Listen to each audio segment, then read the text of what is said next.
Buenos días. Vamos a este webinar en línea sin costo que lleva por título La mente, la meditación y el bien morir. Esto con la intención de que podamos eh, enfocarnos en los diplomados de psicología budista, al igual que tanatología tibetana y también la certificación de mindfulness. Para las personas que tengan pues una curiosidad o una inquietud sobre saber qué es exactamente lo que uno puede estudiar en un diplomado como psicología budista o tanatología, primero que nada se vuelve interesante reflexionar sobre qué es aquello que la tradición budista considera como la mente. La mente, de acuerdo a la tradición budista, tiene dos aspectos. El primero se le llama el aspecto consciente, se le llama Sem en tibetano o Chitta en sánscrito. Y este aspecto consciente, dicho incluso desde la palabra inglesa awareness, cuando hablamos de awareness o hablamos de estar consciente, es que incluso desde el vientre materno hay un aspecto de nosotros que está aware, que está consciente. Y esto se le llama chitta, como había mencionado, en sánscrito. Y el segundo aspecto se le llama el aspecto dinámico de la mente. El aspecto dinámico es chaita, se le llama en el idioma Pali, en un idioma antiguo en el cual el Buda enseñó sus primeros métodos, se le llama chetasika. Y este aspecto dinámico de la mente es aquello que tenemos diariamente como sentimientos, sensaciones, pensamientos.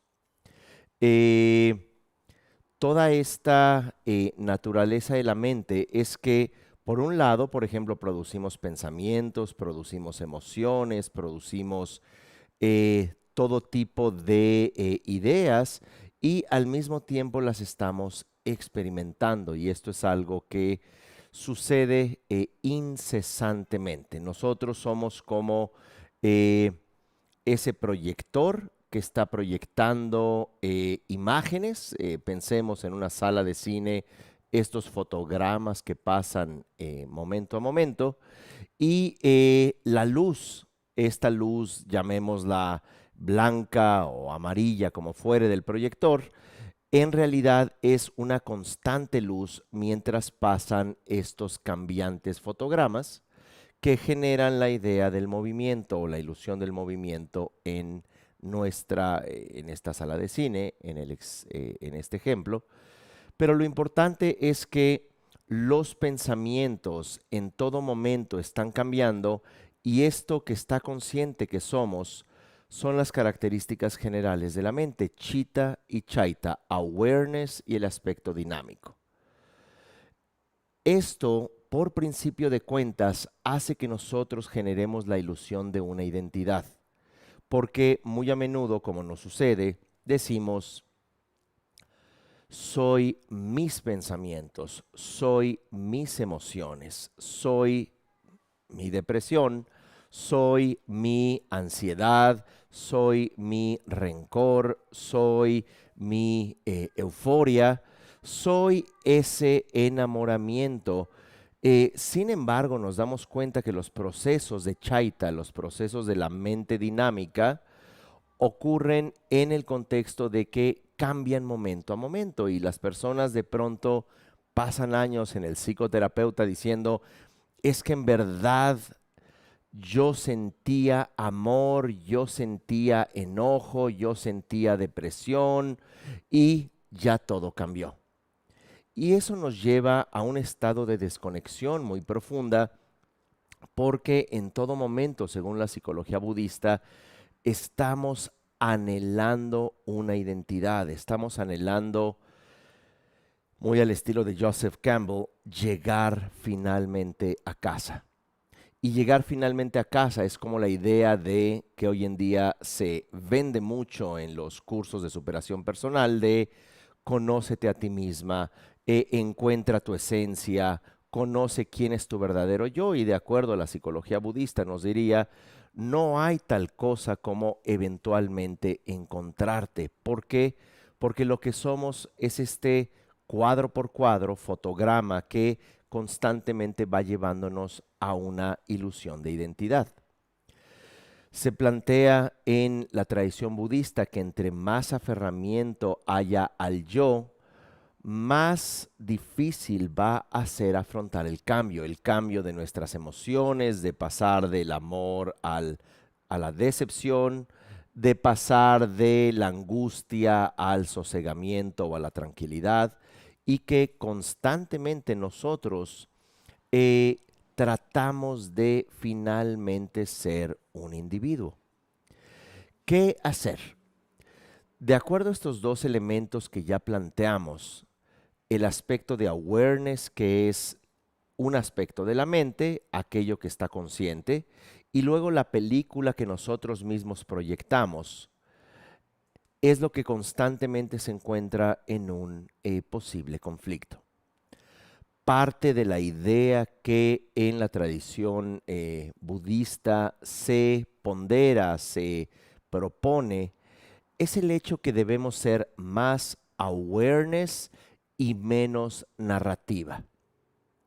Porque cuando somos lo que está consciente, vamos a poder nosotros ver todas las posibilidades que hay en la mente, las posibilidades de la estabilidad mental y por otro, no nos quedamos atorados en lo que fue en el pasado o lo que podría ser en el futuro, que esto ciertamente nos pudiera generar mucha angustia. ¿Por qué nos pudiera generar angustia? Porque siempre tenemos o tendríamos una incertidumbre respecto a lo que va a suceder. Y más porque en esta mente dinámica, en esta mente que es em, narrativa, emociones, el pasado, entonces nosotros proyectamos a futuro nuestra posibilidad de sobrevivencia y es allí cuando pudiéramos entrar también en ataques de pánico, en una especie de depresión donde pensaríamos la vida ya no tiene sentido. ¿Por qué? Porque diríamos coloquialmente se nos mueve el piso.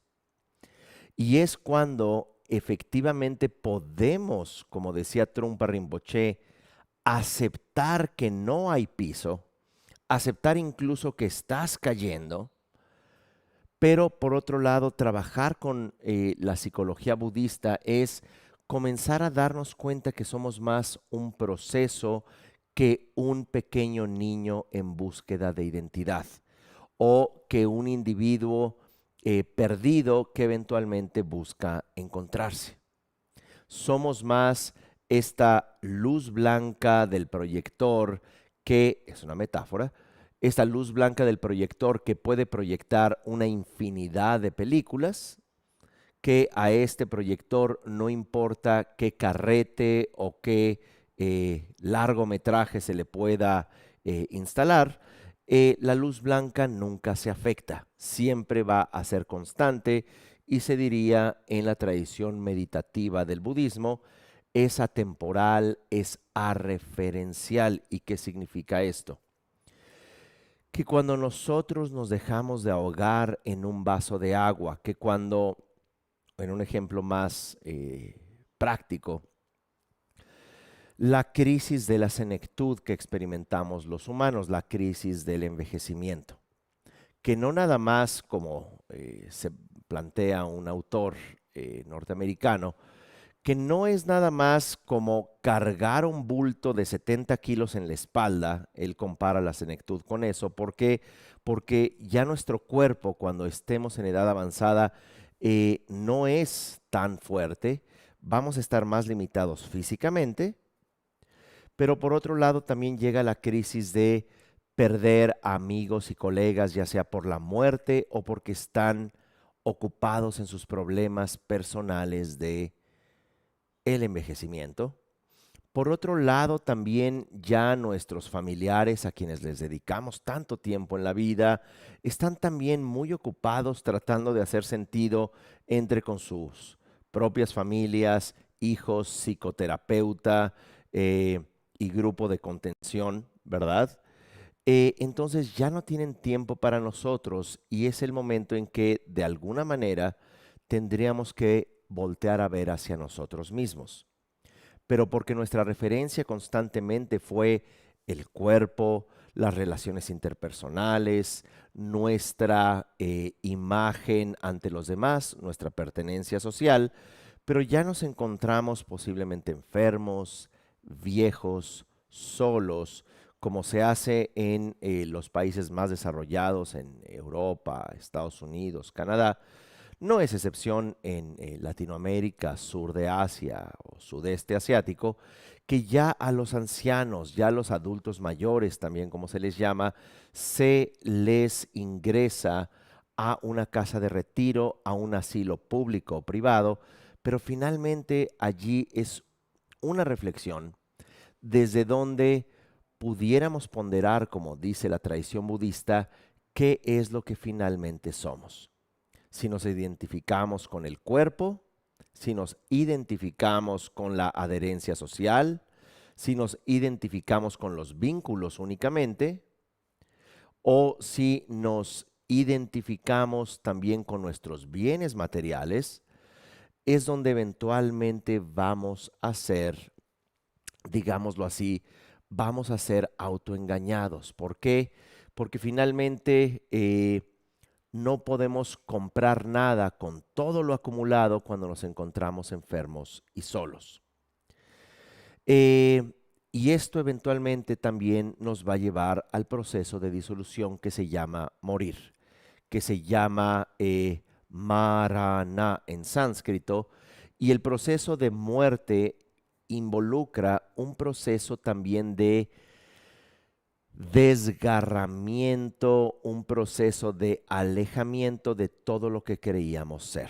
Para ser más específico con lo que trato de decir, la tradición budista plantea que si nosotros nos enfocamos no nada más en la película, sino que también nos podemos enfocar en lo que está consciente, en el awareness, eso trae, e incluso clínicamente se comprueba, trae paz y estabilidad mental. Trae a nivel de neurotransmisores, también se les llama neuropéptidos, trae neurotransmisores de la felicidad y la estabilidad. ¿Por qué? Porque hay una aceptación de tan solo estar consciente, sin la ansiedad de ya viene mi retiro, jubilación, o esta persona me quiere o no me quiere, o yo sin la estructura de familia o pareja no voy a poder ser nada. ¿Y qué pasa si yo pierdo mis ahorros? ¿Y qué pasa?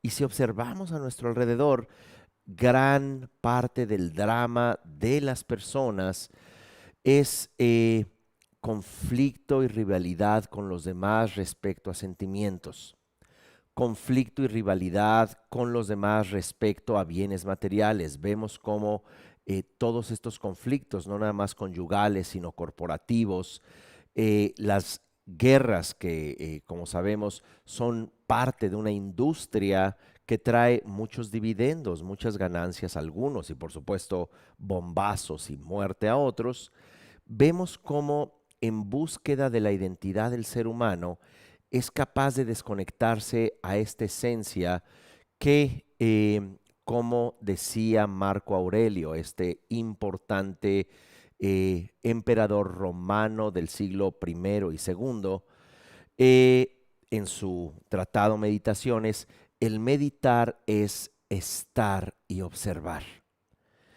Existe en la tradición occidental la habilidad de estar consciente, la habilidad de observar, porque si nos quedamos nosotros en el mundanal ruido, si nos quedamos en los pensamientos, si nos quedamos en los conflictos, si nos quedamos en soy lo que tengo, soy lo que pienso o soy mis relaciones interpersonales, allí vamos a dar lugar también a dukkha, como se dice en la tradición budista, que es sufrimiento.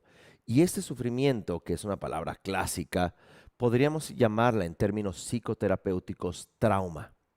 Y es ese trauma desde donde cuando nos encontramos con este desgarre, con esta herida emocional, cognitiva, existencial, se fragmenta nuestra experiencia, no aprendemos de ella y lo que hacemos, huimos de nuestro propio dolor para que eventualmente volvamos a repetir la historia.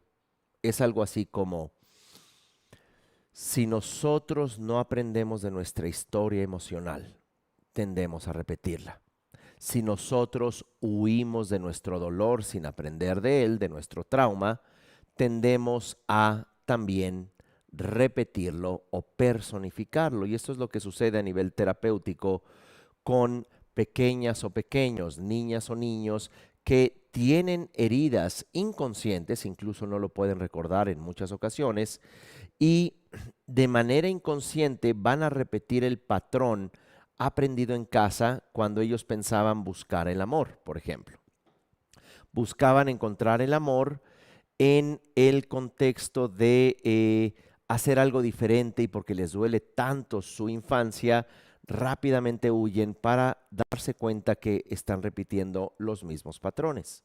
Ahora, esto no es magia, esto se refiere a que nosotros buscamos lo familiar desde el inconsciente y desde el inconsciente, dicho incluso de forma junguiana, desde la sombra, al no trabajarla, la sombra eventualmente se va a volver la proyección de nuestra realidad, porque no conocemos qué traemos en el interior, entonces lo vamos a cristalizar o personificar en nuestra realidad.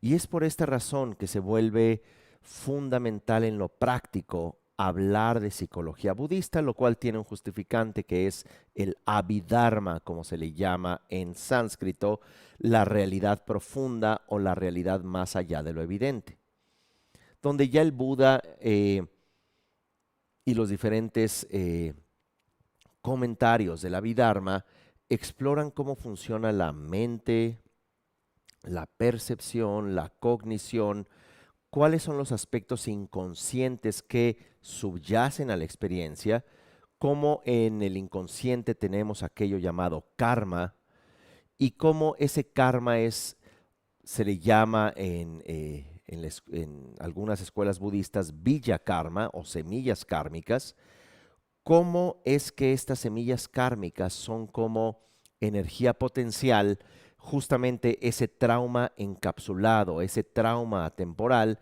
desde donde si no lo purificamos, si no lo resolvemos, si no lo liberamos, eventualmente del inconsciente se va a volver una proyección subjetiva en nuestra realidad.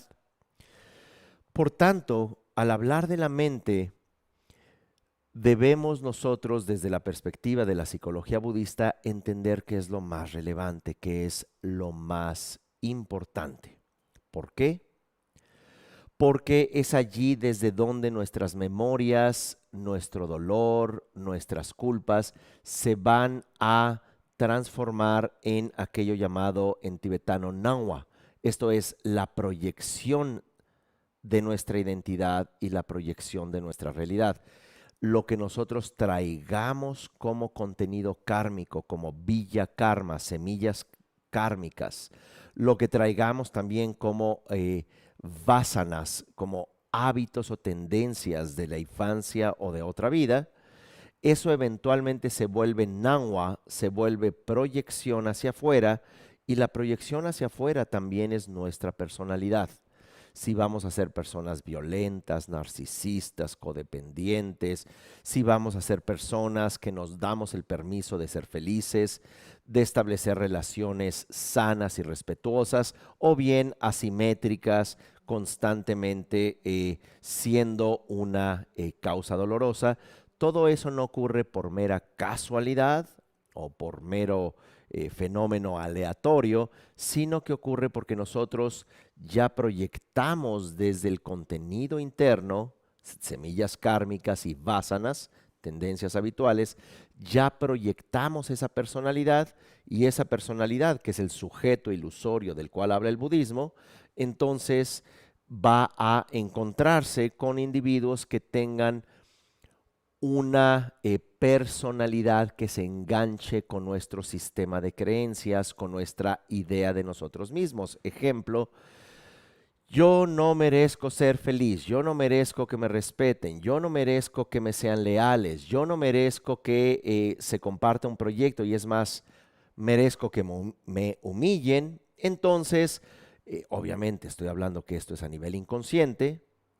Eventualmente, en esta construcción ilusoria de identidad que decimos yo no valgo, pues vamos a estar buscando en nuestro inconsciente a alguien que dice, eh, yo valgo más que los demás, y voy a descargar mi dolor y mi enojo en alguien, pero no lo puedo descargar en todo el mundo. Lo voy a buscar en una persona que voy a sentir enamoramiento, para que al poco tiempo también yo, este otro individuo, saque mis programas inconscientes y se genere un, llamémosle aquí, un vals del trauma.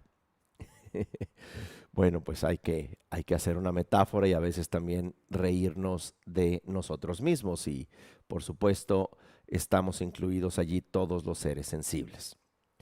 Así que la mente no es en estricto sentido meramente una idea religiosa, como solamente abre los chakras y purifica los chakras. Por supuesto, la tradición budista tiene em, una muy formal teoría, al igual que prácticas sobre los chakras, sus conexiones de canales, sus pranas o vientos de energía que fluyen a través de ellos, las gotas creativas o vitales, los tilakas, pero en un sentido específico, esto que ya pertenece formalmente al Tantra y al Dzogchen, eh,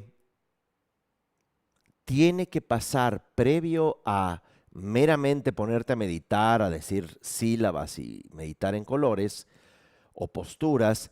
Tienes que también entender cómo funciona la mente desde sus mecanismos más básicos, desde cómo es que nosotros nos autoengañamos, construimos una identidad ilusoria, y a partir de esa identidad ilusoria creamos una estructura relacional que se va a enfocar no en lo que queremos racionalmente, sino en lo que nosotros construimos a nivel inconsciente y a nivel kármico. Por tanto, cuando hablamos de este diplomado de psicología budista, les voy a narrar brevemente cómo es que hemos estructurado estos módulos, que son 10 módulos, para entender cómo funciona la cognición desde lo más básico. En el primer módulo estudiamos aquello llamado la salud mental innata, es decir, que todos los seres sensibles, pero en este contexto de manera más específica, todos los humanos, tenemos una cualidad de chitta, lo que ya hablamos, awareness, y que a veces el programa de chaita, esto es eh, la música, el programa, eh, la película que tengamos, puede tener trastornos, aferramientos, trauma. Entonces, a esta pantalla agregamos toda una, vamos a decir, experiencia traumatizante, y pensamos que somos la película en lugar de ser lo que está consciente de esa película transitoria, ilusoria. Así que este primer módulo, la salud mental innata, plantea desde fuentes budistas de diferentes vehículos cómo todos los seres sensibles, todos los seres, en este contexto específico humanos, tenemos esa cualidad de tener estabilidad, tener profundidad, tener intuición, tener expresiones de sabiduría, compasión, amor bondadoso, solo que estos programas son los que van a obstruir sus cualidades innatas.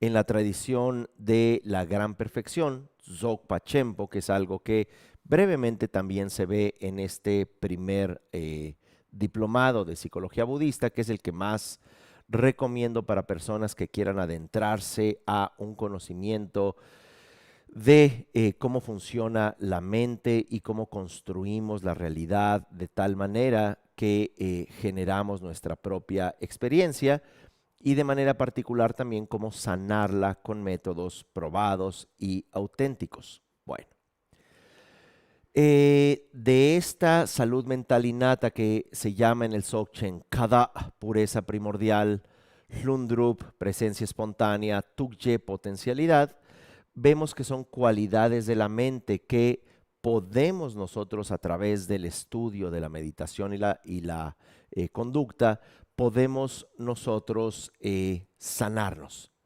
que no es tanto de una aproximación religiosa, de fe o de creencia necesariamente, como más bien una aproximación eminente terapéutica, eminentemente científica, me atrevería a decir. Nangri, como dicen los tibetanos, la ciencia del interior. De allí pasamos al segundo módulo en el cual nos enfocamos justamente en aquello que obstruye esa salud mental innata, que tradicionalmente se habla de los velos que obstruyen a la mente. Estudiamos estos velos de manera detallada. Uno de estos 4 es el karma, otro es klesha o emociones destructivas, 3 tendencias habituales y luego el más difícil de eliminar, que es el de la cognición, el Shñeya Varana, que es el velo cognitivo que genera la ilusión de una identidad sólida. Al estudiar eso de manera pormenorizada, en el tercer módulo nos enfocamos en el inconsciente de acuerdo a la tradición budista y de allí exploramos diferentes propuestas de diferentes vehículos budistas, entre ellos el Zen. Luego en la tradición tibetana estudiamos los 5 agregados psicofísicos, cómo es que hay 5 componentes de estos predominantemente inconscientes que van elaborando la experiencia del mundo que tenemos. Todo esto se dialoga con conocimientos neurocientíficos, con conocimientos tanto neurocientíficos como neuropsicológicos de cómo el inconsciente es mucho más veloz en discernir y en elegir la realidad desde el inconsciente, y que ya nuestro consciente muy inteligente, muy reconocido, muy famoso o muy atractivo, este es prácticamente un mero espectador de ya patrones inconscientes que nosotros mismos generamos. Entonces, además de estudiar los 5 agregados psicofísicos, nos adentramos en el concepto de la escuela Chittamatra, una de las escuelas budistas llamada idealista. La escuela Chittamatra habla sobre 8 vijnanas u 8 aspectos de la conciencia, entonces se estudia en su planteamiento profundo. De allí entramos al cuarto módulo, que estriba o se enfoca en la noción del miedo. ¿Por qué el miedo? Si hay tantas emociones, porque el miedo está conectado a la angustia, el miedo está conectado a la obsesión, el miedo está conectado a un sentido de carencia, el miedo está conectado a un sentido de vergüenza y el miedo finalmente está conectado a la fragilidad natural de la existencia. Entonces, al estudiar sobre vulnerabilidad, sobre miedo, comenzamos también a trabajar con la propuesta budista de la vulnerabilidad. Como decía Trungpa Rinpoche, la elegancia más alta es la vulnerabilidad. ¿Por qué? Porque cuando aceptamos nuestra vulnerabilidad, podemos acomodar las estructuras relacionales que tenemos, incluso a nivel familiar. cuando aceptamos nuestra vulnerabilidad, también podemos dimensionar adecuadamente qué es prioridad en la vida, que de pronto, qué pena que no hayamos renovado auto en 10 años, pero eso no es tan importante como más bien renovar nuestra salud mental. Qué pena que de pronto todo lo que habíamos planeado por años y los sacrificios codependientes de un matrimonio incluso no hicieron felices no nada más a uno, sino tampoco a quien queríamos hacer felices, ejemplo, los hijos. Lo más importante es que podamos nosotros ver en la vulnerabilidad que al final del día aquello que nos hace frágiles nos vuelve sumamente fuertes. Y por supuesto hay una propuesta y hay un método que se unifica desde varios vehículos budistas, desde el vehículo temprano, ¿verdad? Llamémoslo budismo Nikaya Theravada, hasta los vehículos del Bodhisattvayana y métodos también de Tantra budista.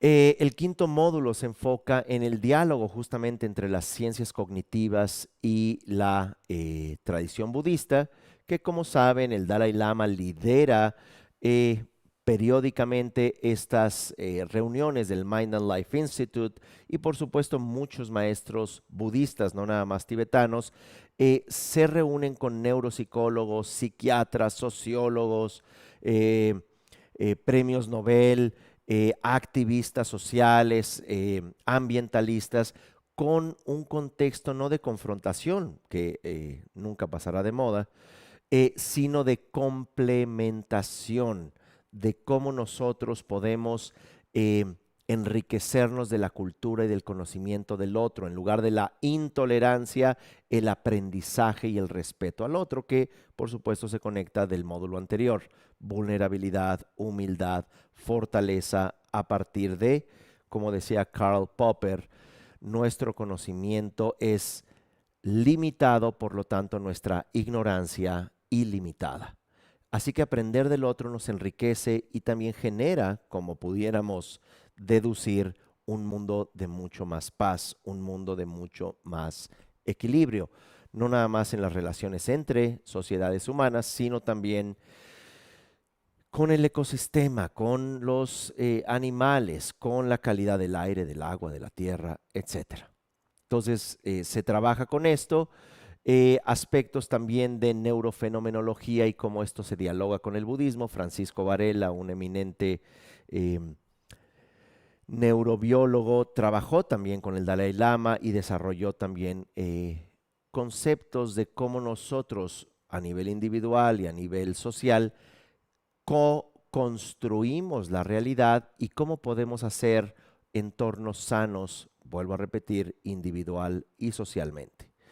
De allí entramos también a aspectos de mindfulness. En psicología se toca ese papel importante que tiene la meditación en nuestra calidad emocional e incluso calidad física e incluso calidad relacional. Luego entramos en dos módulos de estudio formal de Abhidharma, basado en el Abhidharma Kosha de Vasubandhu, un eminente comentarista budista, autor de varios volúmenes de estudios sobre la psicología y la fenomenología budista. Estudiamos por dos módulos el estudio de la conciencia o de la mente en 7 tipos, los 51 factores mentales, recordamos allí el estudio de los 8 Vijnanas u 8 conciencias, para después de estos dos módulos, ¿verdad? Que son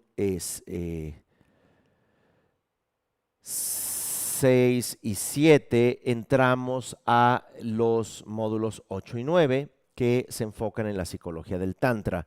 Y en la psicología del Tantra, que a propósito en cada diplomado hacemos retiros, ¿para qué? Para asentar eso también en una experiencia meditativa. Ahora por las condiciones que todos sabemos, estos retiros son en línea, ya sea en vivo como ahora o diferidos, pero también fuera de una situación de emergencia sanitaria, son presenciales y quienes vivan en otra ciudad o país también se envía el material grabado en vivo o bien diferido. Psicología del Tantra se enfoca en no meramente hacer prácticas de Tantra como si fuera una aproximación religiosa, sino entender cuál es el significado de aquello que se estudia en la tradición Nyingma del budismo tibetano, mudra, mantra y samadhi. Mudra como símbolo, estudiamos la naturaleza del lenguaje, el lenguaje estructural, el lenguaje cultural o adquirido, y cómo el símbolo de los budas, de las luces, de las flores, de las joyas, de los mandalas y todo eso es un símbolo que nos ayuda a purificar la psique desde una forma inconsciente. Mantra es la vibración que ayuda a desbloquear estos sistemas de creencia inconscientes, además de ir transformando desde dentro, no desde afuera hacia adentro, sino desde dentro hacia afuera, la manifestación emocional que, de acuerdo al Tantra, también se manifiesta a nivel de vibración. También lo plantea el Dzogchen. Y luego Samadhi, que es la absorción meditativa. Mudra, mantra, Samadhi es lo que transforma respectivamente cuerpo, habla y mente. De allí entramos también en el estudio ya formalmente de Nadi Prana Bindu, los canales estructurales, los vientos de energía y las gotas vitales, que nos ayuda de manera muy directa a entender la naturaleza de nuestras emociones, cómo podemos purificar, cómo podemos transformarlas. Estudiamos y se hacen también ejercicios vinculados a aquello llamado los 4 gozos y los 4 vacíos, que es la culminación o el objetivo del Tantra budista.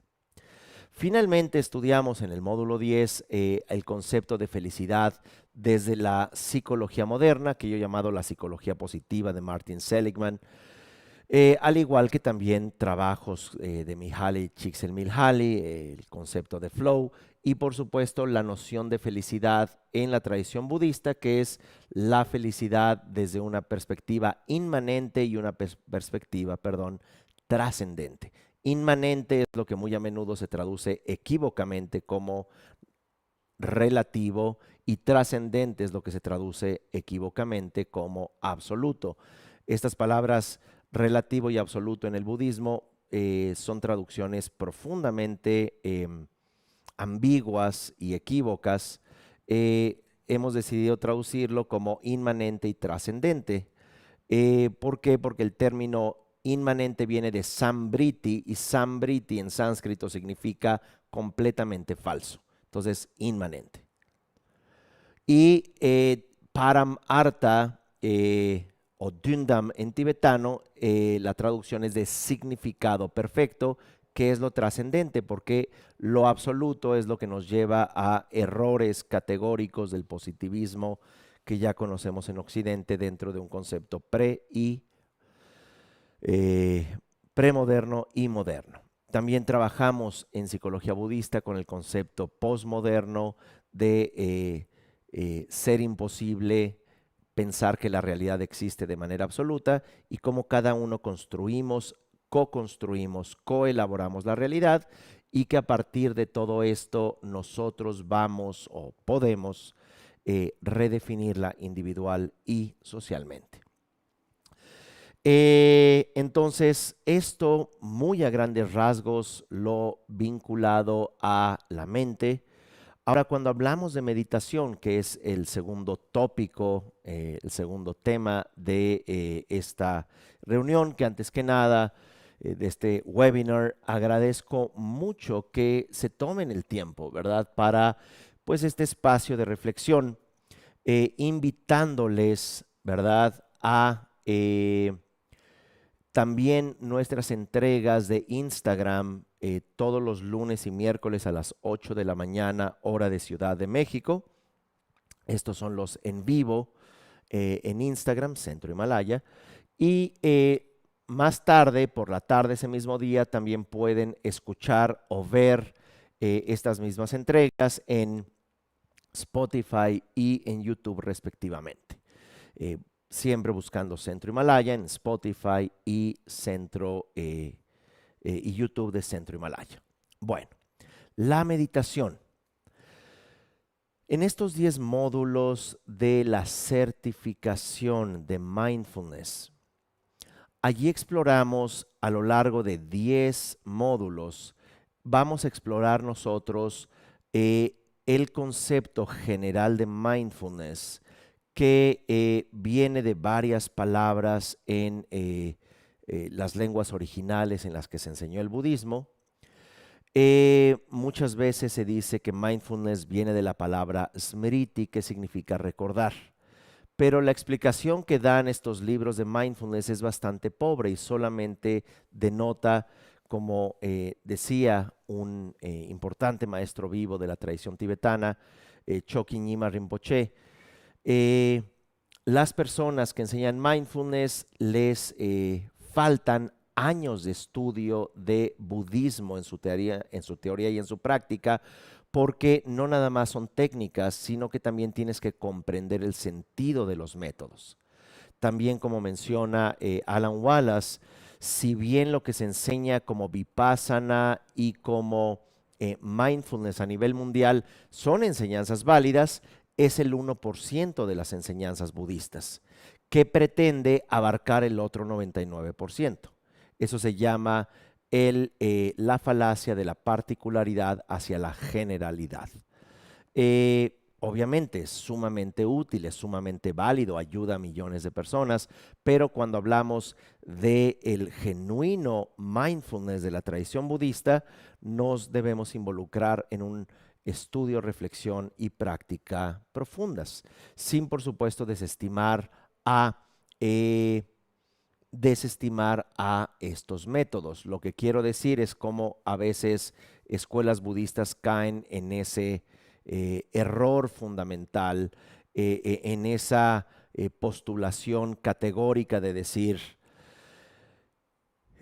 yo practico esta escuela budista que nada más se enfoca en este sutra, o su práctica principal es este tantra. Esto es lo mejor que hay, las demás escuelas no funcionan. Bueno, pues una debilidad humana y emocional de pensar que se tiene la verdad. A eso pues se le llama positivismo categórico.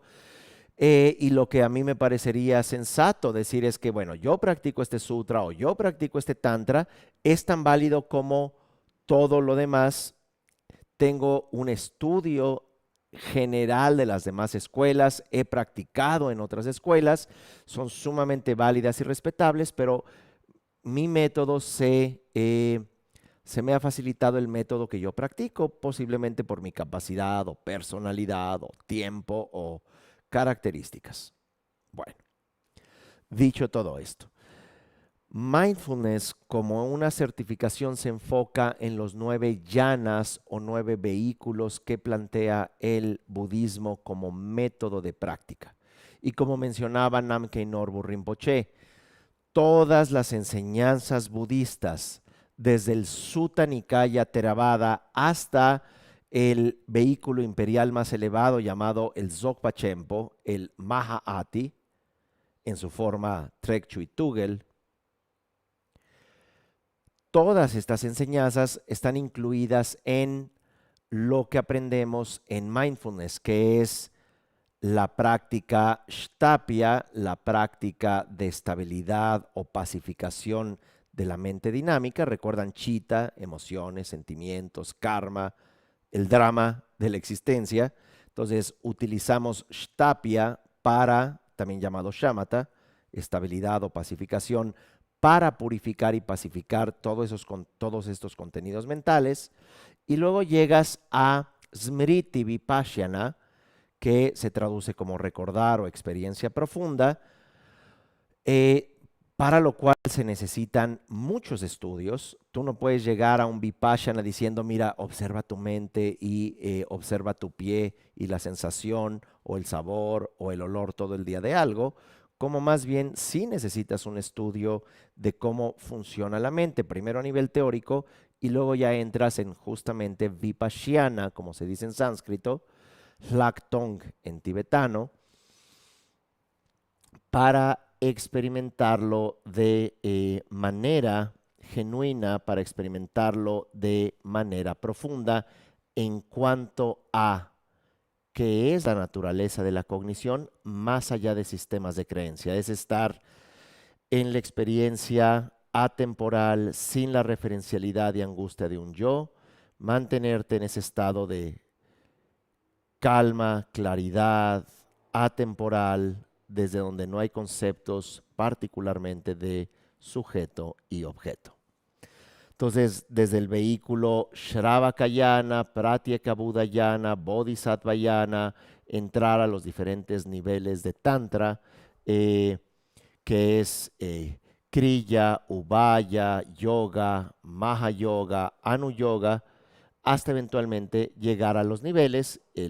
Uno de los módulos es Mahamudra, el mindfulness de Mahamudra, donde exploramos las 4 yogas, experimentamos las 4 condiciones del Mahamudra, contextos auténticos, en este caso, por ejemplo, el Gangama, el Mahamudra del Ganges, enseñado por Tilopa, enseñanzas de Saraja, métodos que se plantean en la tradición budista y culmina con el mindfulness enseñado en el Dzogchen, que no se le llama mindfulness, ya se llaman prácticas donde exploramos las diferentes estructuras teóricas, pero vamos practicando los niveles de la sección de la mente, del espacio y de las instrucciones, teniendo una idea general y, por supuesto, todo esto se acompaña con retiros.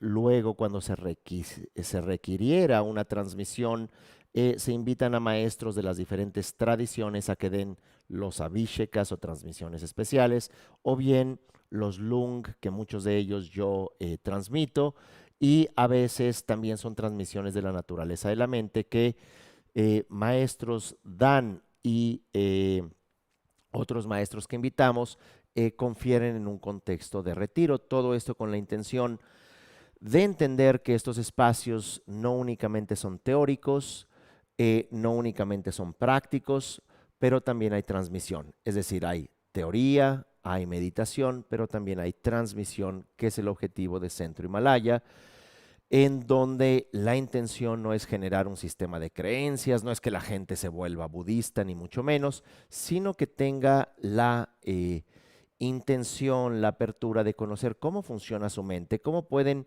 funcionar sus relaciones de manera más sana, partiendo de la relación con uno mismo. Entonces, bueno, pues llevamos en general 2 presentaciones, ¿verdad? La mente, la meditación. Solo me gustaría agregar algunos aspectos posiblemente útiles de la meditación. Cuando hablamos de meditar, podríamos entender desde la explicación clásica budista 2 grandes columnas o 2 grandes estrategias. La primera se llama Shtapya, que es traducido al tibetano Sheshin, la meditación. Se le puede llamar estabilizar o pacificar la atención, pero también se le puede llamar atención continua. Esto es, como nosotros pasamos de un pensamiento a otro a veces sin darnos cuenta, como nosotros a veces vamos al supermercado por 2 cosas, salimos con 80 cosas, excepto las 2 que fuimos a buscar, ¿verdad? Esto es porque nuestra mente salta de un estado a otro. Y la razón por la que salta de un estado a otro es porque emocionalmente nos encontramos fracturados. Es por ansiedad, es por miedo, es por un estado de hábito de desconexión. Y esta película en ocasiones se maneja sola. Es como si los pensamientos tomaran una forma de autonomía por sí mismos y se dedican predominantemente a sabotearnos la vida, a no estar en paz o tranquilos, ni siquiera cuando estamos solos con nosotros mismos. De tal manera que este Shtapya nos enseña a enfocar, a colocar de manera constante nuestra mente, primero en algunos objetos referenciales, tales como la respiración, objetos que miramos en el ojo de la mente, esto es, en nuestra visualización, o a veces incluso nos podemos enfocar en sonidos, sensaciones de olores, de sabores, la sensación del cuerpo, el tradicional escaneo corporal, ¿verdad? Entonces, desde esta perspectiva, ¿verdad? Nosotros vamos entrando en una forma de shtapia, una forma de atención continua, que eso va a redituar en una estabilidad, eh, neuropéptidos de felicidad y de estabilidad mucho más constantes. Nuestra amígdala va a estar menos ocupada con miedo, ansiedad y estrés. Vamos a mejorar nuestra salud. Shtapia tiene muchos beneficios porque además nos lleva a claridad y gozo internos, como se le llama en la tradición budista, eh, eh, selwa, dewa, mitokwa, que es claridad, gozo y ausencia de conceptos. Un practicante en esta primera columna llamada Shtapia o Sheshin, también llamada Shine o Shamatha, digo todos estos nombres porque hay personas que seguramente ya han estudiado esto. Entonces, esta práctica de la estabilidad o pacificación nos lleva a esta posibilidad de que chaita, pensamientos, sensaciones, patrones inconscientes de la infancia, de otros hábitos de otra vida, ¿verdad? Los vayamos pacificando para que no tengan esa autonomía y nosotros podamos estar en control. Para eso también utilizamos desde los diferentes vehículos, desde el vehículo Nikaya Theravada, se utilizan manuales como el Visuddhimagga,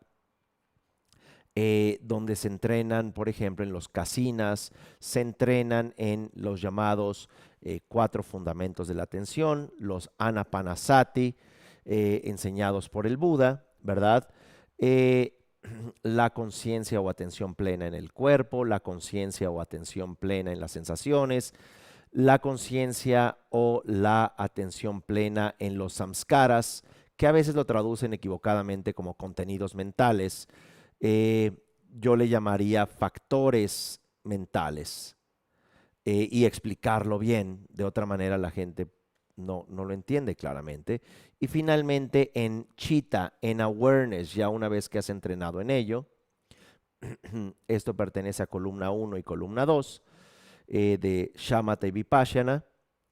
Eh, y luego ya en otros manuales como el Madhyanta Vibhanga de Asanga y manuales como el Bhavanakrama de Kamalashila, también tomamos algunos métodos para trabajar en estas columnas de estabilizar la mente y de profundizar en su naturaleza. Luego entramos ya en manuales de Tantra, de meditación, para entender cómo funciona Shamatha y Vipassana en el Tantra. De ahí entramos a Mahamudra, como les digo, eh, vehículo más allá de el Tantra, donde se estudia la naturaleza de la mente y también hay métodos que, aunque se basen en el Mahayana, podemos comprenderlos de una manera muy práctica. Como les digo, no se necesita para mindfulness un entrenamiento budista previo, aunque siempre recomendaría primero tomar psicología budista y luego ya poder tomar mindfulness. Lo pueden hacer directamente, pero el poderse familiarizar con el budismo antes es importante. Otra opción. Voy a tomar una taza de té que tengo por aquí atrás. Una disculpa. Eh,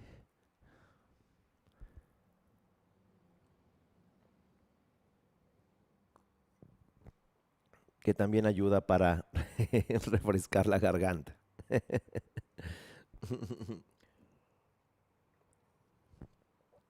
Muy bien. Espero que, bueno, vaya quedando la idea general al menos clara, eso es importante. Vamos a intentar al final también de este webinar, esta sesión corta de reflexión sobre la mente y la meditación, al igual que el bien morir, hacer un ejercicio meditativo corto, pero bueno, vamos a aprovechar la mañana, bueno, que en realidad ya es mediodía, para poder profundizar en estos temas, aunque sea de manera general. Ahora, ¿qué es el bien morir? El bien morir para la tradición tibetana no meramente es morir en paz. Para la tradición tibetana no es meramente despedirte de los seres queridos. Para la tradición tibetana el morir no es meramente aceptar el aguijón de la muerte, como decía Heidegger. Eh, el bien morir para la tradición tibetana se basa justamente en lo que comenzamos a explorar en el diplomado de psicología, en la mente. Podríamos decir que si bien la mente tiene un aspecto llamado awareness, chitta awareness, lo que está consciente, que no es algo y es la base de toda experiencia, chaita es energía, como ya hemos argumentado. La energía, como este principio básico de conservación de la energía no tiene comienzo, no se destruye, sino que está en constante transformación. Y eso parece ser no nada más la realidad de la descripción de la energía desde la física, sino también la descripción de la energía desde la tradición budista. La mente es incesante en su aspecto de energía. La mente, momento a momento, cumple 4 fases. Dicho de una forma fácil, cumple la fase de surgir, yati, preservarse con deterioro, que se llama yara. Luego el colapso de esa energía, llamado gada en sánscrito, y la desaparición de esa energía, llamado marana. Entonces, yati, yara, gada, marana, surgir, envejecer, colapsarse, morir. Es como nuestra experiencia sucede momento a momento. Surge un pensamiento nuevo, este se experimenta, pierde su fuerza, desaparece, pero un nuevo pensamiento surge. O decía el Buda en términos existenciales: nacemos, envejecemos, nos vamos deteriorando a lo largo del tiempo, luego colapsamos, que a veces la traducción decir enfermarse no es una traducción tan correcta, porque es, aunque sea na en tibetano, significa la enfermedad de colapso, es cuando ya nuestra vida está en caída libre y finalmente morimos. Nacer, envejecer, enfermarse y morir, entendido desde esta perspectiva. Pero esa es la descripción de toda la energía. Los universos surgen, se preservan un tiempo, se colapsan y desaparecen. Esa es la energía constante en la que estamos. Y que el bien morir en la tradición budista se enfoca no nada más en el lecho de muerte, que es muy importante, sino en todo lo que sucede posterior a la muerte. ¿Por qué? Porque un aspecto fundamental de la mente, como hemos tratado de argumentar, es energía. Así que a los pocos minutos de haber fallecido, una vez más la mente va a tener experiencias, ¿verdad? Cognitivas, como se reporta también en personas con experiencias cercanas a la muerte, que de hecho son millones, ¿verdad? Personas que han muerto por unos minutos, por un infarto y son resucitados por protocolos médicos. Personas que en un accidente mueren, pero sus órganos no se lastimaron, se detuvo su sistema nervioso y al poco tiempo, a los pocos minutos, pueden otra vez revivir. y lo que reportan son experiencias cognitivas muy profundas, muy complejas, de hipercognición, de ver su vida en un instante, de ver qué estaban haciendo sus familiares en ese momento, de saber secretos familiares que estaban escondidos como personas muertas o desaparecidas. ¿Por qué? Porque en ese momento que morimos no se detiene la mente. La tradición tibetana le llama los, a todos los intervalos de experiencia que tenemos, les llama bardos, les llama intervalos ilusorios de experiencia. Bardo no nada más es el intervalo de experiencia entre nuestra muerte y la siguiente vida, sino que también ahora mismo estamos en un bardo. Estamos en un intervalo de ilusión de experiencia, donde ahora nosotros somos fulana o fulano de tal y tenemos esa experiencia que sentimos muy real. Pero si pudieran viajar en el tiempo hacia atrás y mirarse hace 20 o 15 años y se vieran, pensarían, aunque ya son completamente distintos emocional, legalmente, en términos de prioridades, en términos físicos, esa persona que fueron hace 15 o 20 años tendría la convicción de que son ellos mismos y que esa experiencia de sí mismo no iba a cambiar. De tal manera que los bardos, el estudio de los bardos, sí se va a enfocar en la experiencia post-mortem, pero también desde el momento en que nos insertamos en el óvulo fecundado de mamá, cómo comenzamos a una fase de construcción de nuestra identidad, de nuestro cuerpo, de nuestros canales de energía,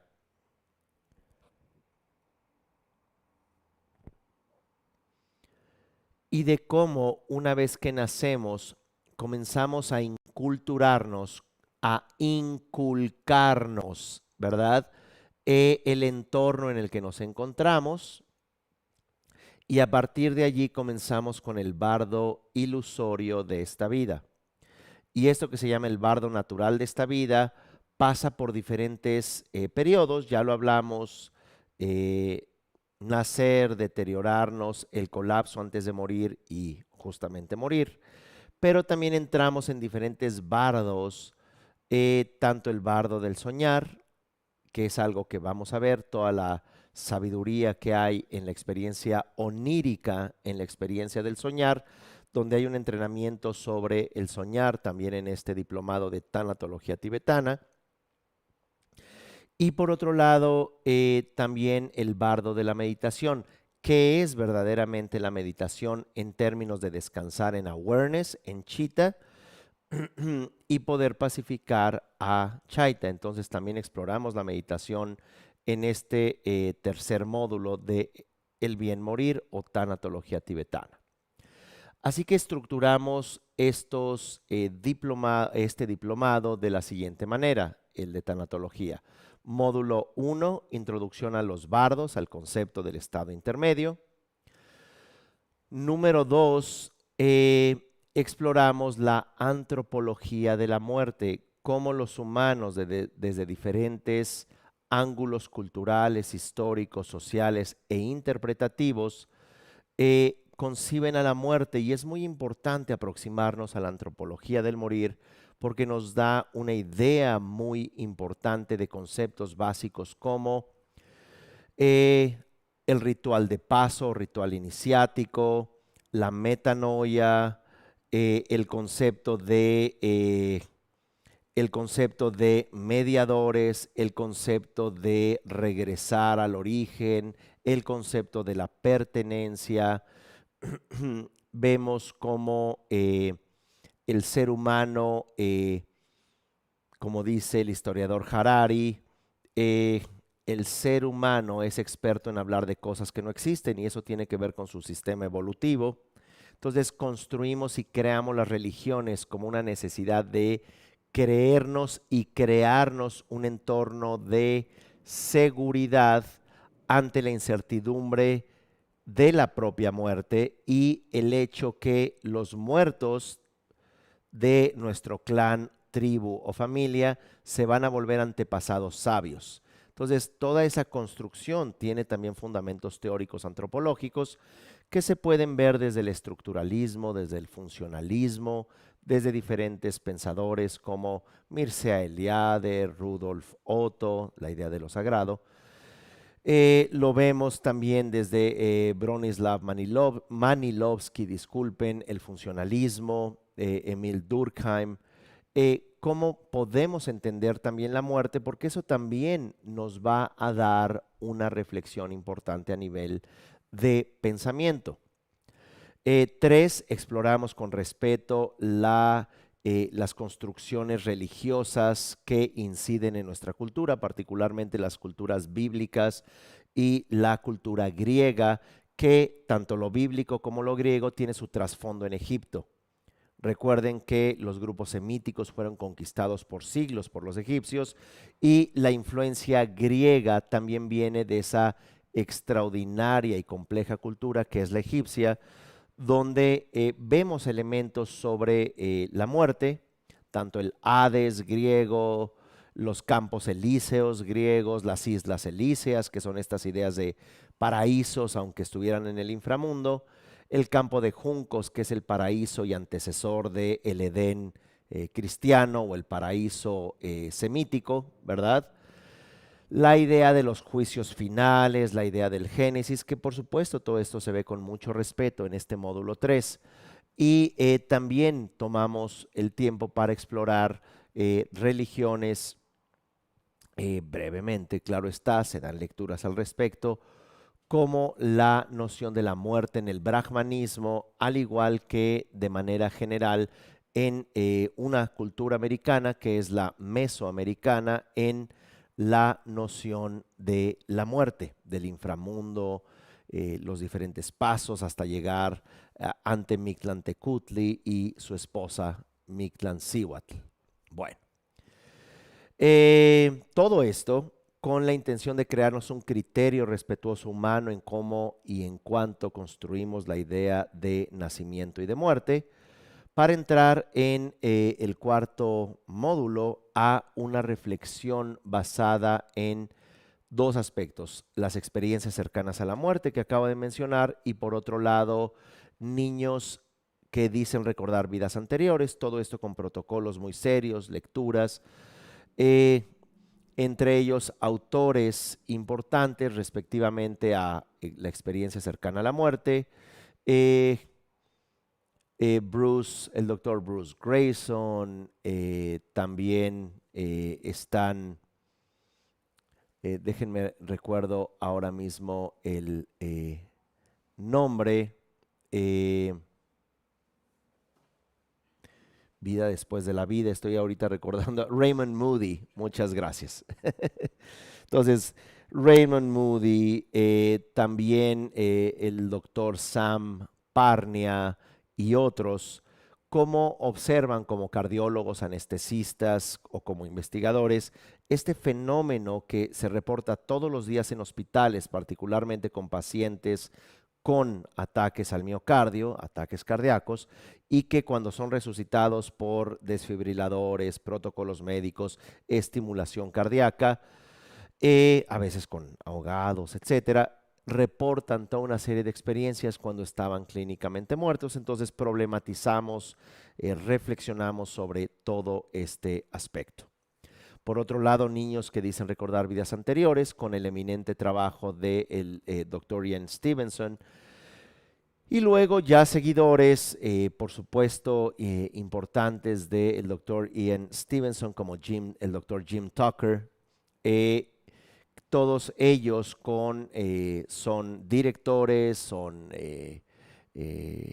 investigadores, particularmente de la División de Estudios Perceptuales de la Universidad de Virginia, y hay otras personas un poco más informales, pero con una experiencia terapéutica muy interesante, como la doctora Carol Bowman, que debido a que su hijo decía recordar vidas anteriores, ella utilizó otros métodos terapéuticos que son muy interesantes reflexionarlos. Recuerden que la aproximación de Centro Himalaya, uno, no es que la gente se haga budista; dos, jamás creer que hay una sola verdad, sino complejizarla. ¿Para qué? Para que nos enriquezca, perdón, en nuestra experiencia, en nuestra reflexión y nuestros criterios. Todo esto no es para que se llenen la cabeza de información, como más bien irla reflexionando a lo largo de 10 meses. Cada módulo dura 10 meses.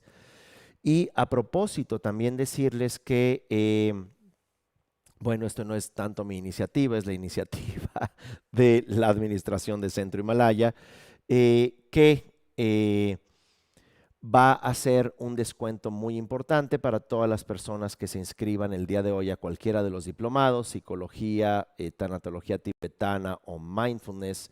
Es un descuento muy importante. Entonces, si gustan escribir o llamar, pueden entrar a centrohimalaya.com, ahí está toda la información. Pues con la intención también de que podamos darnos la oportunidad de explorar esto desde una perspectiva teórica, práctica, y por otro lado donde haya también transmisiones cuando se requiere. Es decir, para los métodos a veces se necesita de una transmisión, una enseñanza, ya sea una Visheka, ya sea un Lung, un Agama, que se lea el texto en tibetano, o una transmisión directa. Entonces, todo eso también procuramos que se enseñe. Dicho todo esto, volviendo a la idea del diplomado de tanatología tibetana, que vuelvo a insistir, también lo pueden tomar ya directamente. Si se dan la oportunidad, primero estudiar psicología, luego tanatología. Si no, pueden entrar directamente acá, solo que después de estos, llamémoslos, eh, módulos de tronco común, esto es, módulo 1, introducción a los bardos; módulo 2, antropología de la muerte; módulo 3, la muerte ante distintas religiones; módulo 4, la ciencia del morir; y módulo 5, tanatología en Occidente, explorando el trabajo de Elizabeth Kubler-Ross y sus sucesores, ¿verdad? ¿Qué significa también la muerte en Occidente? Cómo hay avances muy importantes psicoterapéuticos a nivel familiar de los deudos, y también apoyar al fallecido. Cómo, aquí también exploramos, apoyar a todos nosotros que vamos a morir en reflexionar sobre los aspectos psicológicos, los aspectos legales, los aspectos morales, sobre también la muerte, cómo prepararnos ante la muerte con incluso cosas tan eh, aparentemente irrelevantes como servicios funerarios, como carta de voluntad anticipada, como cerciorarse también de contar con alguna forma de legado material. Puede ser desde un testamento, que es lo que se recomienda a nivel general, o bien ya otros métodos, y digamos como consejos también para cuando muramos no quede intestado, y psicológicamente en el bardo también nos encontremos muy apegados hacia lo material. Y también cerrar ciclos psicológicos antes de morir. Muchos que mueren y no cierran ciclos, como lo vemos en este módulo de niños o personas que recuerdan vidas anteriores, muchas veces regresan con una gran ansiedad de cerrar ciclos. Así que ya prepararnos moral, emocional, psicológica, materialmente, allí vemos consejos, e incluso a veces recibimos algunas asesorías externas, como en el caso de asesores de funerarias, que en verdad no es únicamente vender un paquete funerario eh, un, eh, un ataúd de caoba, ni mucho menos, sino por qué es importante acta de defunción, qué conviene. Se discute sobre eutanasia, distanasia. Todo esto también es importante reflexionarlo. ¿Por qué? Porque siempre este aguijón de la muerte a la mayoría, toma desprevenidos. Luego ya entramos de este tronco común de 5 módulos, entramos ya los últimos 5 en los bardos. El bardo natural de esta vida, como les mencioné, 2, y esto incluye el bardo de la meditación y el bardo de los sueños. Luego el módulo 7 es el bardo doloroso de la muerte, el chique bardo, como se le llama en tibetano. Todo esto es basado en el Karlin Shitro Bardo Tudrol, el libro tibetano de los muertos, que no meramente es leerlo.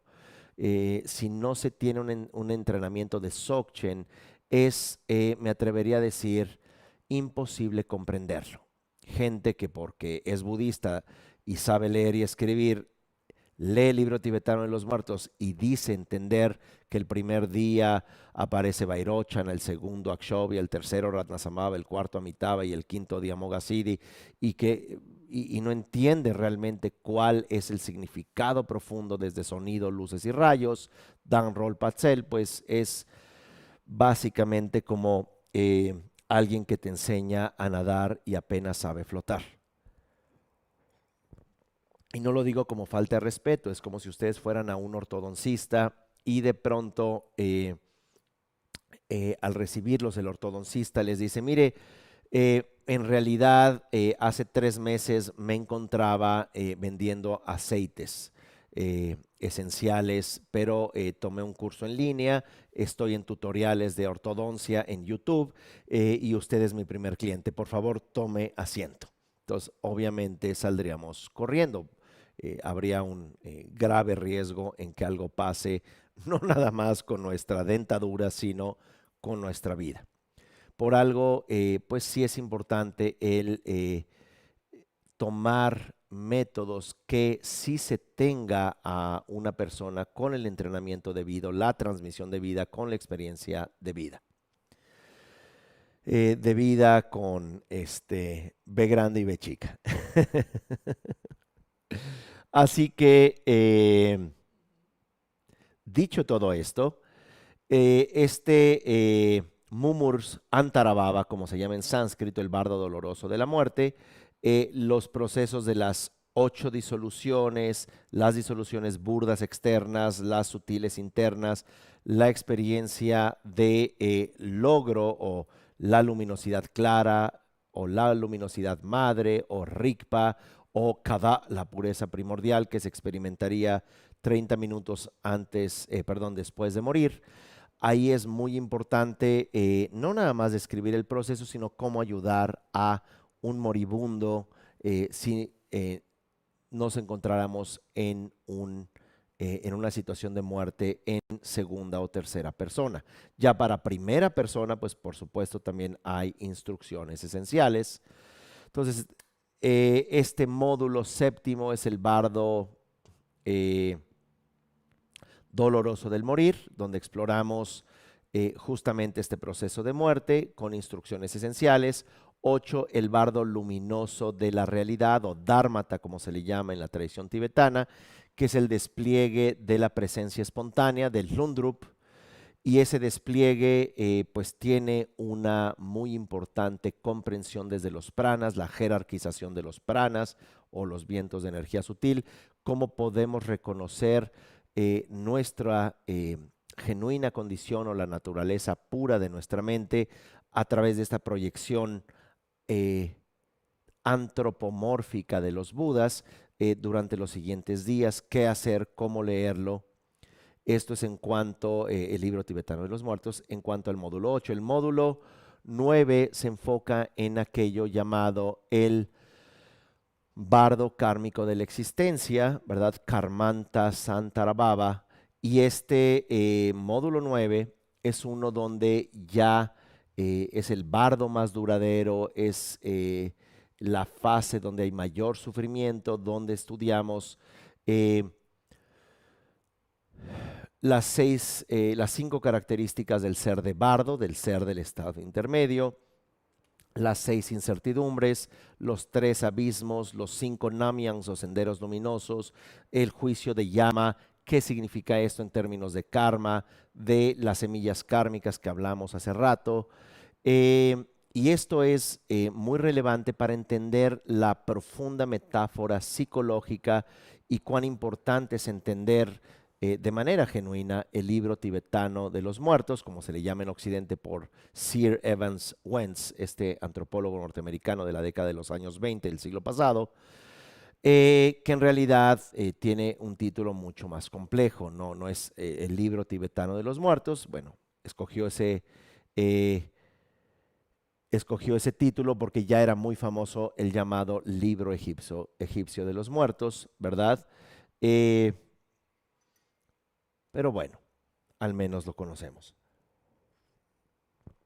El último módulo ya lleva por título el Bakcha Rangdrol, cómo nos podemos liberar a través de las diferentes metodologías propuestas, desde liberarnos o cómo ayudar a otras personas en el momento de su muerte, previo al morir, durante su muerte, posterior a la muerte, los 6 tipos de liberación al mirar, al escuchar, al degustar, al percibir olores, al tocar o al recordar a través de tu práctica. Todo esto obviamente se ve más en el diplomado de forma teórica y tenemos en este retiro de tanatología tibetana, tenemos 2 retiros. El retiro del Powa, un retiro que se enfoca en eh, emitir la energía vital a un estado mental adecuado en el momento de la muerte, en lugar de quedarnos con terror, miedo o enojo de la muerte. Te preparas en el momento de la muerte y emites tu energía vital, puede llamarse el Shrota Vishnana, continuo mental, ya eso lo vamos a problematizar en los diplomados. A través de un método efectivo recibimos allí, por lo general tomamos este retiro de un maestro tibetano, de hecho este año, todavía a principios de este año, se hizo el POA de la tradición Drikung, pero hemos recibido POAs de la tradición Drikung, de la tradición Nyingma, de la tradición de Naropa, de la transmisión de Namchu, de Mingyur Dorje, ¿verdad? Y de Raga Ashie, como se le llama, de Karma Chagme Rinpoche. Entonces hay diferentes transmisiones, también hay POA de la tradición del Dzogchen. Entonces hay diferentes transmisiones que siempre nos cercioramos que se tenga el lung, el conocimiento, la transmisión adecuada. Es el primer retiro. Y el segundo retiro que para tener el diploma, ya que son diplomados, sí se necesita tomar esos 2 retiros. Si viven en otro país, insisto, ustedes pueden tomarlo de manera virtual.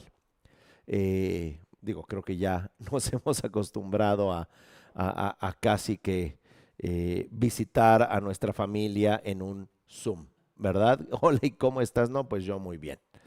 Bueno, dicho todo esto, el segundo retiro se le llama el retiro del bardo y es allí cuando entramos en el estudio pormenorizado del libro tibetano de los muertos en su traducción más correcta y completa de Gyurme Dorje, un extraordinario traductor británico que tradujo esto al inglés y bueno, ya está en castellano. Entonces, allí están las instrucciones también de cómo ayudar, de qué hacer con las diferentes prácticas, cómo purificar el karma del moribundo, qué decirle ya que murió, qué prácticas se pueden hacer media hora después de morir, qué hacer día tras día. ¿Por qué? Porque todo en cierto sentido tiene mucha especulación y cuando no se tienen las transmisiones y el entrenamiento y años de investigación y práctica, pues la información se vuelve muy limitada o simplemente está como en piezas y pedazos por todos lados. Así que, pues una cordial invitación a la mente, la meditación y el bien morir. Esto es la mente estudiada desde la psicología budista, donde tratamos de problematizar, encontrar puntos de coincidencia con las neurociencias y también escuelas psicoterapéuticas en Occidente. Eh, por otro lado, la meditación, un entrenamiento de mindfulness que también incluye dos retiros. El retiro de mindfulness es Mindfulness 1 y Mindfulness 2, dividido la primera parte en Mindfulness de Sutta, Sutra y Tantra, es decir, los primeros vehículos del budismo. Perdón, de Sutta y Sutra. Esto es el budismo temprano y el budismo mahayana, basado en manuales, y luego Mindfulness 2, donde trabajamos con Tantra, Mahamudra y Dzogchen, que son métodos que ya estuvimos explorando a lo largo de un año. También hay ciertas referencias bibliográficas. No se necesita, y esto es muy importante también participárselos, el que ustedes estudien como para exámenes o que tengan que haber pruebas. Hay personas que toman estas formaciones para, digámoslo metafóricamente, alimentar el alma. Y por supuesto, en el caso de psicología y de tanatología se dan lecturas por mes que no son obligatorias, que son complementarias. Siempre se recomienda, pues por supuesto, leerlo, pero no es que uno no vaya a entender el módulo 4 si no tuvo las lecturas del módulo 3, por ejemplo. Entonces, sí se dan estas lecturas porque hay personas como muy ávidas de saber más, entonces pues se dan recomendación, bueno, se mandan los libros electrónicos, al igual que algunos papers, algunos estudios, algunas también referencias bibliográficas que pueden adquirir o ver en el internet. Entonces, lecturas en psicología y en tanatología y en mindfulness, no cada, no cada módulo, pero en algunos módulos sí les enviamos algunos materiales de lectura y de reflexión, y por supuesto hay ejercicios que se recomiendan módulo tras módulo para poder profundizar en esta práctica. ¿Cuál es la intención? Que podamos ir no nada más abrevando una tradición compleja, completa, rica, sino que en realidad nos sirva. No se trata de volverse personas religiosas, no se trata de imponer un sistema de creencias, ni mucho menos, como más bien que podamos nutrirnos a través de diferentes voces del conocimiento, tanto en Oriente como en Occidente, pero que sí sean integradas a nuestra experiencia, que de otra manera el conocimiento teórico está acá, pero nuestra estructura emocional puede estar colapsada, y esa no es la intención, sino que podamos ir sanando, podamos ir transformando nuestra experiencia. Entonces, pues ojalá que se puedan eh, interesar. Como les mencionaba, desde la administración de Centro Himalaya me indicaron que hoy se va a hacer un descuento muy importante, no sé si sea del 15%, pero es importante para que, creo que no se pagaría inscripción, para que si se inscriben hoy a los diplomados, estos empiezan a partir de la tercera semana de septiembre, es decir, a partir del lunes 21, perdón, martes 22 empezarían ya los diplomados. Ahí están ya las fechas. Por ejemplo, son de 10:30 de la mañana a 1 de la tarde, hora de la Ciudad de México. Si no tienen la oportunidad de verlo en ese horario, entonces lo que se hace es que les llega desde la nube la clase diferida. 4 clases componen un módulo. Las clases tienen la duración de 2 horas en realidad, porque tomamos un receso de 20 minutos por lo general. Todo esto con fines también pedagógicos. Entonces, 2 horas aproximadamente. Entonces, son 8 horas, poco más de 8 horas de formación por módulo. Entonces, si los multiplicamos por 10 módulos, son aproximadamente 80 horas de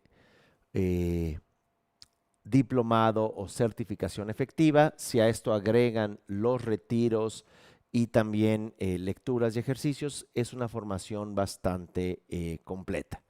Lo importante, como digo muchas veces en las conferencias públicas y gratuitas que pre-COVID me invitaban a dar al ministro, a la Secretaría de Educación Pública, que es el equivalente a los ministerios de educación en otros países.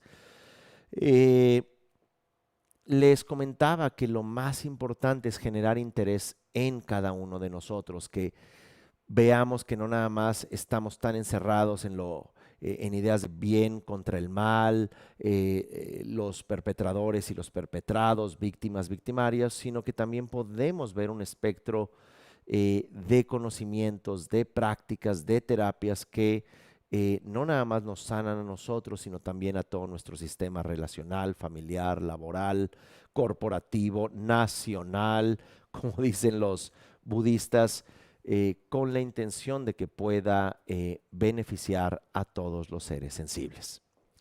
Así que vamos a hacer un ejercicio meditativo eh, para ir cerrando, ¿verdad? Esta sesión. Veo que están escribiendo en el chat. Voy a leer algunas de sus preguntas. Disculpen si de pronto salto algunas de sus preguntas, pero voy a tratar de leer algunas de ellas. Entonces, déjenme leer una que está acá. Bueno, aquí están respondiendo. Ya se está respondiendo también por parte de la Administración de Centro Himalaya. Déjenme ver si puedo ver. ¿Se puede hacer la certificación de mindfulness solamente? Pregunta Laura Vargas. Sí, efectivamente, se pueden tomar por separado. Solamente que si tienen tiempo e interés, yo recomendaría primero psicología, luego mindfulness, o psicología y luego tanatología. Muchos de ustedes saben que tenemos una cuarta actividad, formación, que se llama diplomado de Tantra y Dzogchen, pero esto es para personas que ya han tomado 2 formaciones en Centro Himalaya, que obtuvieron el diploma. Cada 3 años se abre esa formación de Tantra y Dzogchen, solo para personas que han tomado 2 formaciones en Centro Himalaya exitosamente. Gracias, Daniel, Dani, Dharma, que tomó el diplomado de psicología budista, lo recomiendo ampliamente, menciona. Muchas gracias, Daniel, muchos saludos.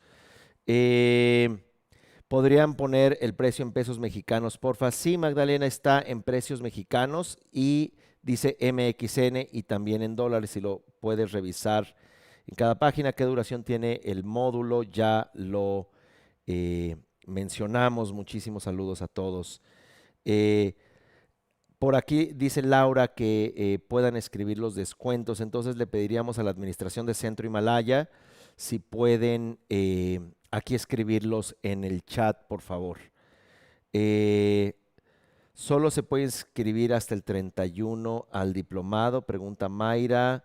No, es que, bueno, hoy hay un descuento, digamos, especial. Hasta el 31 también hay descuento, pero es menor. Y ya, bueno, ya se pueden inscribir hasta el último día, digamos, hasta el 21 de septiembre. Hola, saludos, Locha. Muy bien, pues ahí estamos. Muy buenos días a todas y a todos. Me parece que vi la mayoría de las preguntas. La psicología budista, después de tomarla, puedes dar entregas. Gracias, entregas. Sí, tratamos de tocar, de hecho, Magdalena González, tratamos de tocar, de hecho, siempre temas de psicología budista en las entregas de Instagram. Obviamente, como ustedes saben, hasta por incluso pedagogía en Spotify, YouTube e Instagram. Las entregas son de aproximadamente 50 minutos. Tratamos de profundizar lo más posible, pero hacerlo lo más práctico posible. Entonces, te recomendaríamos mucho que si te interesan los temas, si de pronto crees que has trabajado algunos aspectos en estas entregas, que esa es la intención, ¿verdad? Dar métodos, no verdades, no se puede decir el método absoluto, ni mucho menos, pero si te interesa profundizar en la naturaleza de estas propuestas, este tipo de formación, este tipo de estudios, que no nada más es estudio, vuelvo a definir los objetivos de Centro Himalaya, es estudio, meditación y transmisión, es decir, que haya una formación teórica, que la integremos a nuestra experiencia con la meditación, pero que también haya una transmisión auténtica y que pues idealmente nos pueda servir. Entonces, bien, pues me parece muy relevante que puedan ustedes entrar a la página centrohimalaya.com. Como saben, tenemos también un seminario este 11 al 13 de septiembre. Tenemos el seminario de sanar la codependencia, métodos muy específicos de cómo sanar, y si la codependencia les suena un término que no aplicaría tanto para ustedes, en realidad se puede llamar un trastorno de déficit de amor propio. Y un poco como dice Trungpa Rinpoche, si lo pueden leer aquí atrás, gran parte del caos en el mundo ocurre debido a que no nos apreciamos a nosotros mismos. Chogyan Trungpa Rinpoche, Shambhala, La Senda Sagrada del Guerrero, un libro que les recomiendo mucho, al igual que la mayoría de sus libros. Y es que este trastorno de déficit de amor propio es lo que nos lleva a volvernos en ocasiones trabajólicos, mamá o papajólicos, en donde pensamos que si nos sacrificamos a nosotros van a ser muy felices los demás, nuestro cónyuge, nuestros hijos, la empresa, y como ocurre en Japón en esta idea del karoshi, están tan enfocados en que su empresa brille, es esta idea cultural del shogun, el gobernante japonés anterior, que ahora ya se convirtió en Sony, se convirtió en Toyota o se convirtió en Nissan, ¿verdad? Eh, Nos abandonamos con ese trastorno de déficit de amor propio a eh, que todo lo demás esté bien excepto nosotros, y ese abandono profundo también nos puede volver obsesivos compulsivos, compraólicos, alcohólicos, eh, drogadictos o bien obsesivos en la comida, obsesivos en diferentes trastornos, que todo eso te lleva a una profunda desconexión, y es lo que en realidad y en general tratamos, perdón Max, te paso, tratamos de hacer, y esto es como parte de lo que se busca que hagamos. Muy bien, entonces también me gustaría leerles una cita antes de hacer la meditación. Este es de Tractung Rinpoche. En términos de por qué estudiar y por qué practicar, dice: el verdadero hombre o mujer espiritual lleva a cabo un acto de rebelión, una revolución profunda, un torbellino en medio de todo lo que tiende al estancamiento, a la inmovilidad, a la falta de vida. La verdadera fuerza de la espiritualidad es una brisa fresca que sopla desde las alturas de las montañas, trayendo ese aire fresco y nuevo al mundo de la mediocridad.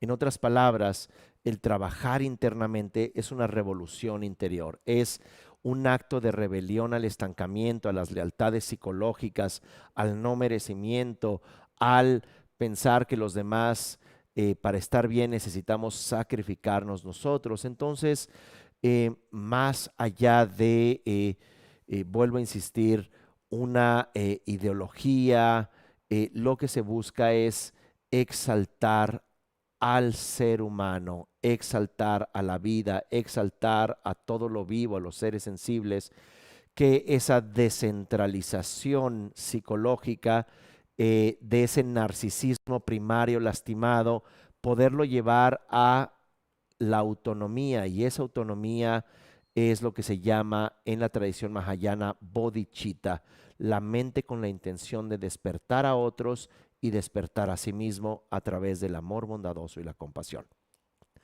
Muy bien, pues muchas gracias. Vamos a hacer este ejercicio de meditación. Muy breve. Es un ejercicio sumamente sencillo. Eh, de hecho, recientemente el Canal 11, que es televisión nacional aquí en México, que tiene un extraordinario programa llamado Diálogos en Confianza, siempre tienen propuestas, especialistas, cosas muy relevantes la mayoría de las veces, consejos prácticos. Me invitan muy a menudo allí y me llamaron recientemente para hablar sobre la agresión. Hice una cápsula, en esta ocasión también por cuestiones sanitarias no acudí, sobre cómo evitar explotar en enojo. Entonces, lo que yo les mencionaba es que voy a dar un trasfondo y luego hacemos una meditación breve. Primero que nada, existe un enojo saludable y un enojo no saludable. El enojo saludable es aquel que de manera enérgica, pero de manera consciente, con presencia, puede detener una instancia o una experiencia de transgresión de límites. Cuando alguien cruza el límite y te falta el respeto verbalmente, moralmente, emocionalmente o físicamente, allí es importante, por ejemplo, una deslealtad o por ejemplo que nos defraudan emocional o rompen a una promesa o eh, en público hacen un comentario agresivo o irónico, lo que fuere, que no nos pareció. Podemos con esa claridad enérgica en otro momento decirle a esta persona, mira, yo no tengo esta relación o este tipo de dinámica contigo, te pido que eh, puedas evitar este tipo de comentarios, acciones, etcétera. O también algo enérgico puede ser dejar de ver a esa persona, pero aclarándole las razones por la cual lo hiciste. Esta forma, incluso se ve en psicoterapia,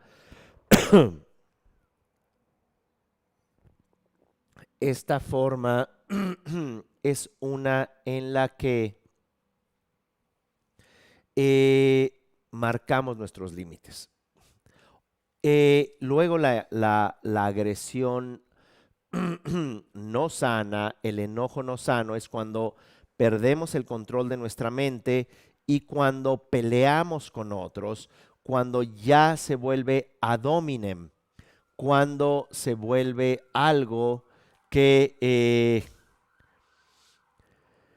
cuando se únicamente se agrede al otro. Entonces estamos frustrados por nuestra infancia, trabajo, lo que fuere, y salimos a tratar de dañar al otro como fuere, no usamos las palabras adecuadas, las acciones adecuadas y por supuesto vamos a estar arrepentidos eventualmente. Por lo que es importante también un entrenamiento en manejo de emociones, que esto por supuesto también lo vamos a ver en las entregas de Instagram, se ve de manera pormenorizada el trabajo de las emociones en el diplomado de psicología budista. Realmente les recomiendo todo esto. Sin más, lo que vamos a hacer en nuestra práctica de meditación, voy a guiar la meditación y simplemente vamos a enfocarnos y tratar de vivir la experiencia. Así que primero cerramos los ojos, si así lo deseamos, y nos enfocamos en la respiración. Exhalamos.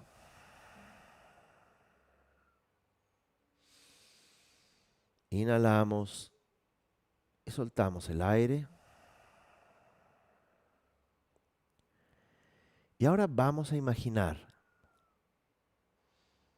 que como una esfera alrededor de nosotros, esa esfera alrededor de nosotros como una burbuja o pompa de jabón nos protege. Esta es la esfera de nuestra integridad, la esfera de nuestra claridad. Y esta esfera es de color azul. Es como un color azul marino. Y esta esfera azul llena de luz también impregna todo nuestro cuerpo. Impregna nuestros huesos, músculos, tejidos, órganos, sistema nervioso, conexiones neurales.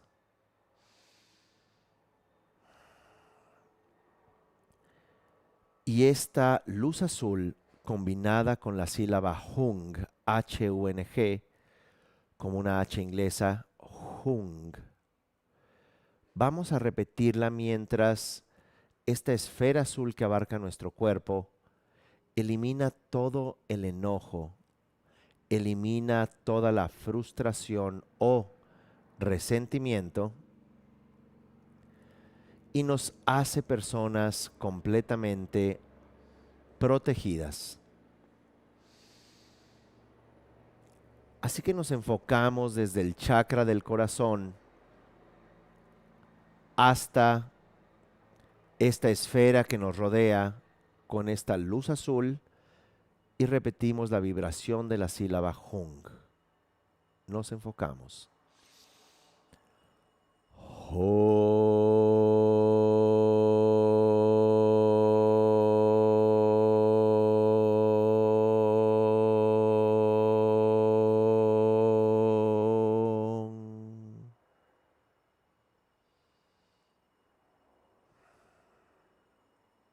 Ahora con la segunda vibración del Hung,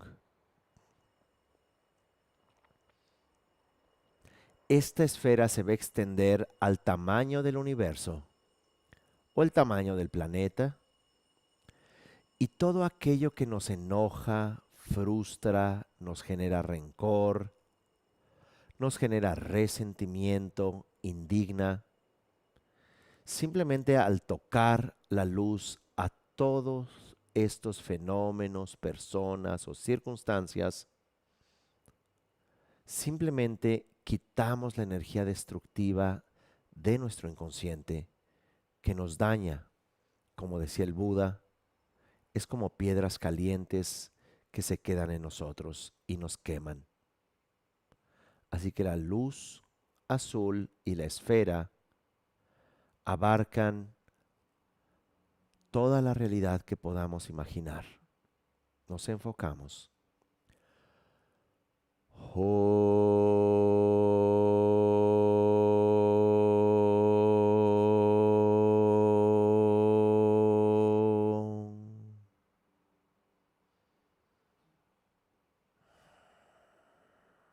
Ahora, la tercera y última recitación de la sílaba Hung es una esfera que va hacia el pasado, va hacia nuestra narrativa emocional, nuestra biografía de trauma. Y toda experiencia de abandono, desamor, engaño, culpa, frustración, miedo y toda emoción aflictiva, particularmente de agresión, rencor, enojo, se va a purificar en el pasado. ¿Por qué? Porque en este momento presente nos estamos empoderando a través de esta luz azul a ser enérgicos, a tomar acción responsable y no quedarnos enganchados, desempoderados con la energía de la agresión. Nos enfocamos en esta luz azul que va hacia el pasado.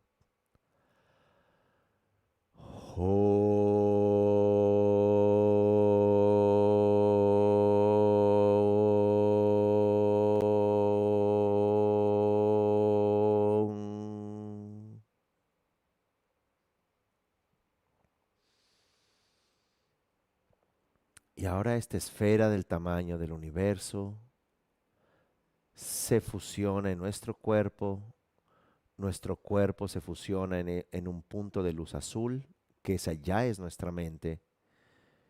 Y ahora ese punto de luz azul poderoso, radiante, brillante, que es nuestra mente, se disuelve, desaparece, y ahora descansamos en el espacio de awareness, sin límite, sin referente. El estar consciente, relajados, libres, despiertos.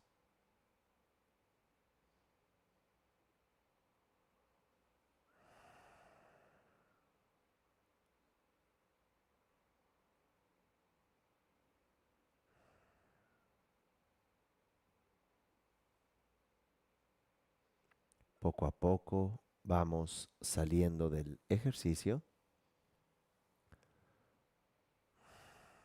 Por aquí tenemos una campana para hacerlo más tradicional.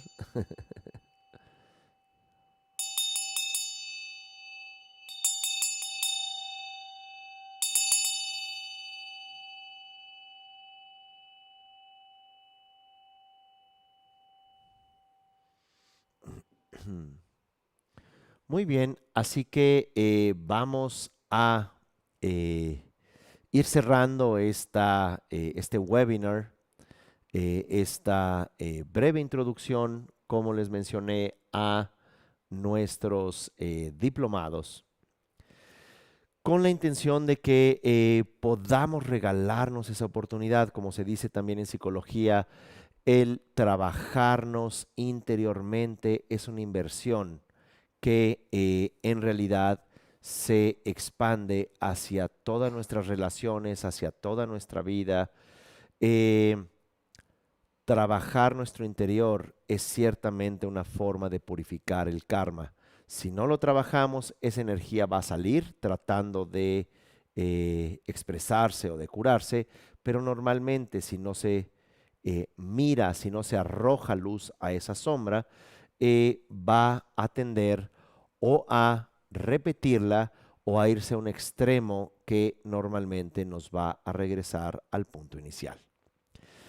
Muchas gracias. Espero que nos veamos pronto en estas formaciones, en estos diplomados, en esta certificación de mindfulness, para que podamos profundizar juntos en estas reflexiones, en estos métodos milenarios.